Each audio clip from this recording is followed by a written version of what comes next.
उन्नत बचन बिहसादह शीशा जौवसी मति सहाय कृत कीशा सहज भीरु कर बचन दृढ़ाई सागर सठ नाठी मचलाई मूड वृषा कर करछि बढ़ाई रिपु बल बुद्धि तामय पाए सचिव शबित विभीषण जाके विजय विभूति कहाँ जगता के समय विचारी पत्रिका काढ़ी सुनिखल बचन धोतरे से बाढ़े नाथ बचाई जुड़ रामानुज दीनी यह पाती नाथ बचाई जुड़ावो छाती बिहसि वाम कर ली नहीं रावण सचिव बोले सठ लाग चावन बात मनि रिझाई सठ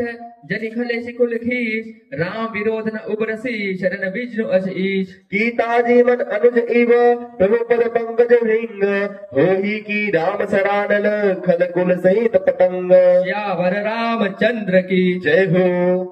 सुनत सभय मन मुख मुशकाई कहत दसानन सबहि सुनाई भूमि परापर करत आकाशा लघुता पस कर भाग विलासा शुकनाथ सत्य सवबानी समुझे छाड़ित कृत अभिमानी सुनो वचन मम परिहरि क्रोधा नाथ रामन सनोत जो विरोधा अति कोमल रघुवीर शुभाऊ यद्यपि अखिल लोक कर राहु विरत कृपा तो पर प्रभु करहि पूर अपराध न एको दे रही जनक सुता रघुनाथ ही दीजय इतना कहा मोर प्रभु की जय जब तही कहा देन भय देहि चरण प्रहार की नट सटते ही नाई चरण सिरु चला सोतः कृपा सिंधु रघुनायक जहाँ कई प्रणाम निज कथा सुनाई राम कृपा अपार गति पाए ऋषि अगस्त्य की शाप भवानी राक्षस भयो रहा मुनि ज्ञानी बंदी राम पद बारहि बारा मुनि निज आश्रम कहु बुगदारा विनय न मान जल्दी जड़ गए 3 दिन बीती भोरे राम सकोप तब भय बिनु होई न प्रीति यावर रामचंद्र की जय हो।